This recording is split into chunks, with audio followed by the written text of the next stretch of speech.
Okay, I thought I was done, but I gotta give a shout out to my sister Kendra Davis, the Crimson Cure. And she did a video, basically this video, this topic. She was talking about that black women always say that black men don't protect it. So what you have in this black community in Detroit, which Detroit, I remember Detroit had the Detroit 300, and they was actually spreading that organization down into Chicago. Then you had the Fruit of Islam.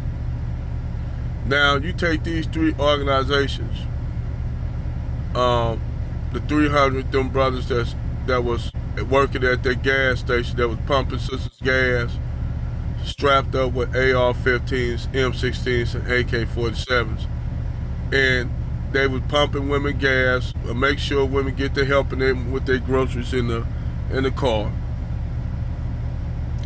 doing all kind of stuff that a lot of these black women say that black men don't do. These brothers was doing it. Then you had the 300 that were disbanded. They were not disbanded, but they weren't able to. They are not able to patrol the black community like they were doing because certain women called in on them. Y'all know who them women are. Called in on them, say they didn't feel safe with them brothers walking around brandishing they Second Amendment right to bear arms, citizens. So they complained about it. So the police told them they had to get security licenses to patrol their area. Other than that, they couldn't patrol the area. So soon those 300 brothers left that community. That community went back to crime, drug dealing, shooting, all kind of shit in Detroit. And see, this what happened in Cincinnati, where you had the FOI patrolling, doing security for this housing project. And what happened is a kid, one of these little knucklehead kids, where he a man, 18-year-old dude broke into a store, and the FOI, one of the FOI called him, and they roughed him up. So the mama got out and complained about it. They roughing her motherfucking son up. You know, it's almost like that kid that broke in that old white woman house, and the old white woman shot her. Everybody want to protest at the woman's house for defending her property.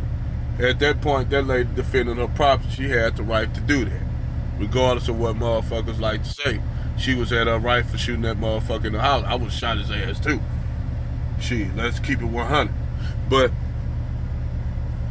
this shows you how you have black men that are out doing things productive in the black community to protect not only black women but the children. But they never get thanks from the black women that do it. See, me personally, I'm gonna be honest, I wouldn't give a fuck. I'm just be honest with you. Because it's like looking a gift horse in the mouth. Where you have these brothers up here patrolling the neighborhood, doing this for them community, only for the same group of women to call the police so that they dope boy husbands could get out there and sell drugs, because he wasn't able to sell drugs because he knew them brothers would have lit his ass up on their corner. You got brothers that's trained with firearms. Niggas untrained versus brothers that trained with firearms, a no-brainer. No-brainer who gonna win in that situation, and those brothers knew that. That's why they didn't have their ass out there hustling dope. They ain't as gangster hood as y'all little hood rat sisters think they are. Them niggas are not. Katrina showed that when that hurricane happened down there in Katrina, when them brothers was up to actually literally pulling the women off the goddamn boat to hop on the boat themselves. Yeah, these what your hood niggas was doing. Them hood niggas that y'all black women, that some of y'all black women, I like him. They protect him, but when that shoe drop, them niggas are not gonna be there.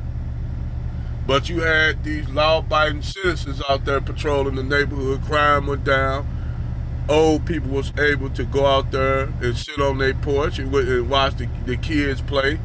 It was safe. It was safe. But them black women called in on them dudes, had them guys removed, and so that the drug dealers could get right back out there and do all the shit they do. That's why I don't, when them little niggas get killed out here on the street, I'm like Charleston White, good riddance to bad rubbish.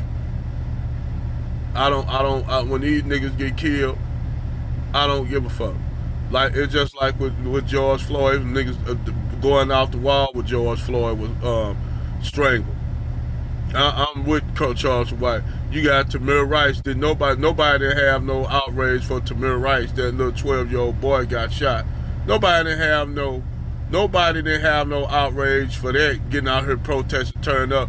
George Floyd, this grown ass nigga up there with a counterfeit 20, doing all kind of shit.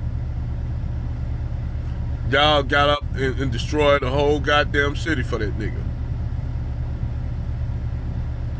Collective outrage. You know, and it's fucked up that the brother died, but I'm just saying it was out overblown over bullshit. Which I keep telling people, I don't think George Floyd did. Now motherfuckers gonna think I'm lying. I'm gonna tell you like this. That police officer that posed to have motherfucking killed George Floyd, they got him and George Floyd on a picture together doing security. How George Floyd, they got George, this is not a Photoshop. This bar owner had a picture with George Floyd and that same cop doing security at her bar. They were security at her bar. How did these two dudes know each other? Y'all don't question shit. I keep telling y'all George Floyd is not dead.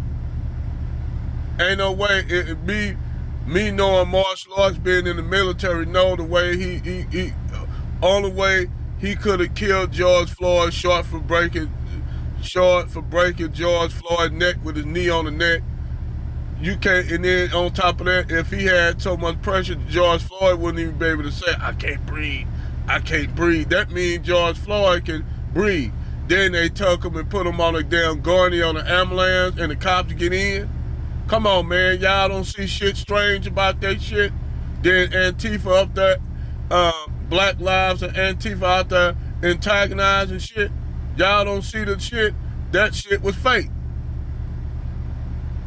That shit was fake. But anyway, that's a whole video I'ma do, and it's gonna be a lot of motherfuckers butthurt about that shit. But I don't give a fuck. I ain't gonna lie for motherfuckers, man. And I ain't gonna hold shit back. Like I said, that George Floyd shit was fake. It was fake, and there was crisis actors. That's why they're attacking Alex Jones now, because Sandy Hooks, they know Sandy Hooks was fake.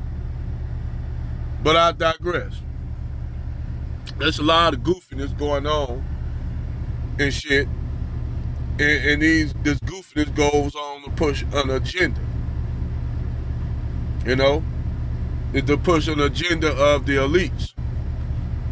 It's almost like I said with the divestment chicks and SYBSB, when you look at it from hindsight, how unproductive both of these movements are. Because actually they doing the bidding of white supremacy by them not procreating and having black children. Well, you know, black men can go elsewhere and get black women, but I don't see that happening. So, like I said, the population of black Americans is gonna fall off due to the fact of interracial dating and shit here in the United States in the black population, and that's the plan. That's the plan. They didn't want to implement no shit like Adolf Hitler did, so they just found a more ingenious way of getting rid of y'all ass by creating problems between black men and black women. They used the black woman to do that. Now that they did what they wanted to do, now they pulling the rug from up under black women's feet. That's what they doing now. They pulling the rug from black women's feet. Now you could get what you call a Section 8 voucher, but nobody don't want to have, no one don't want to put their houses, property up under Section 8 because the results is always devastating where those women, they don't treat them houses like it's theirs. And if you go and look at most of those Section 8 houses, look at just the devastation that they leave behind. Why would you want to put your house up under Section 8? Your property up under Section 8. So, that being said,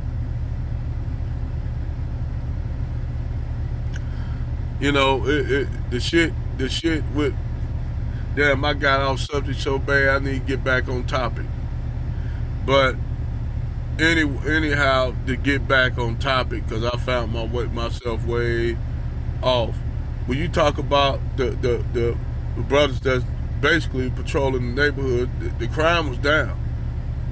Whether it was the Fruit of Islam, whether it's the Detroit 300, whether it's the brothers that's patrolling the neighborhoods that's armed and shit, the crime went down in those communities. They doing the job that the police should be doing, but not doing. Because police don't get out and do the patrols no more. They just ride around in their patrol cars.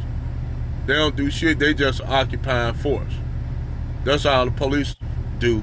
They put these white cops in primarily black neighborhoods, which don't make sense. It doesn't make sense, but now you got black cops beating the shit out of dudes, which I already know what that was about. That dude was, you know, doing some other shit. We already know what that's about.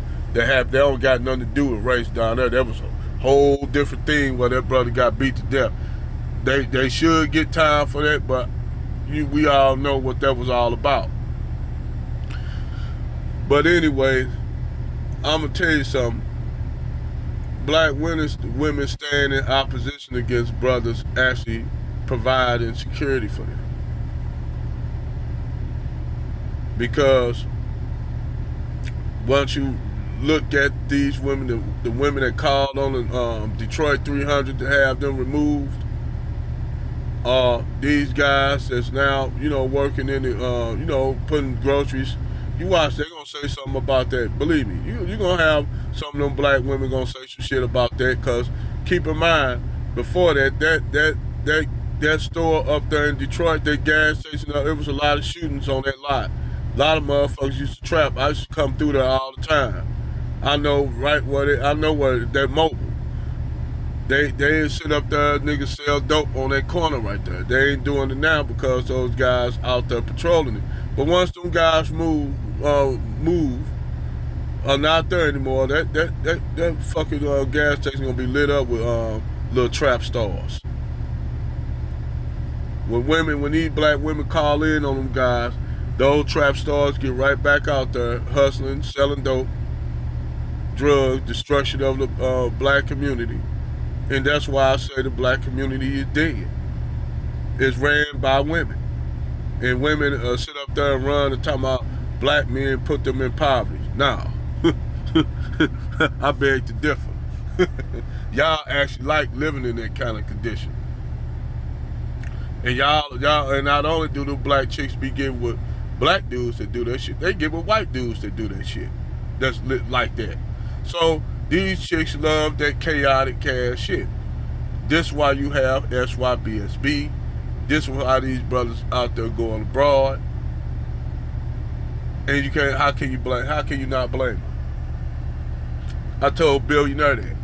I said, while you niggas up here trying to cape for these women, I said, shame these brothers, and you gonna shame these. Okay, just say if it would have shaming tactics worked on black men.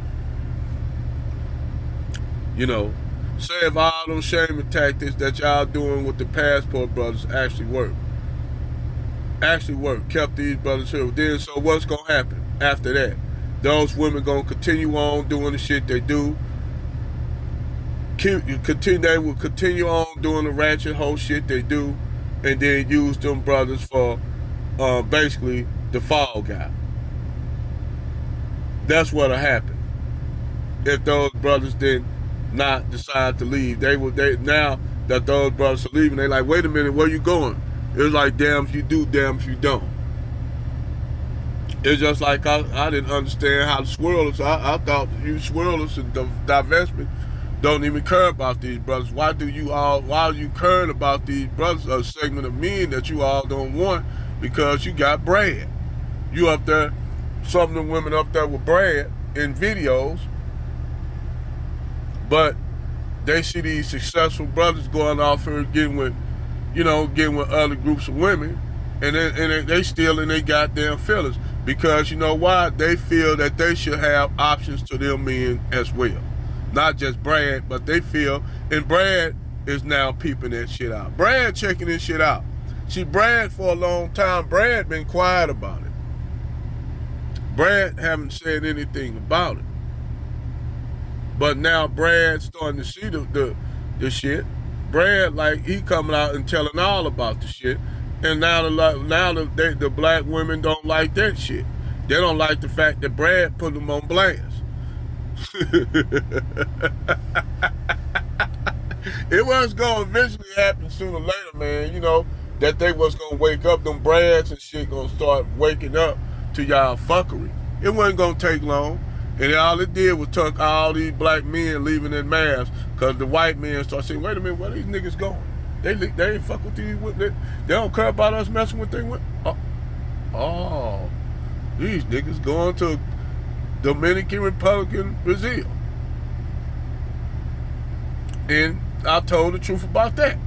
I said, y'all got to understand, I'm not against passport bros or for you, but you got to deal with a whole bunch of women in them communities, and especially down there in Brazil that deal with colorism.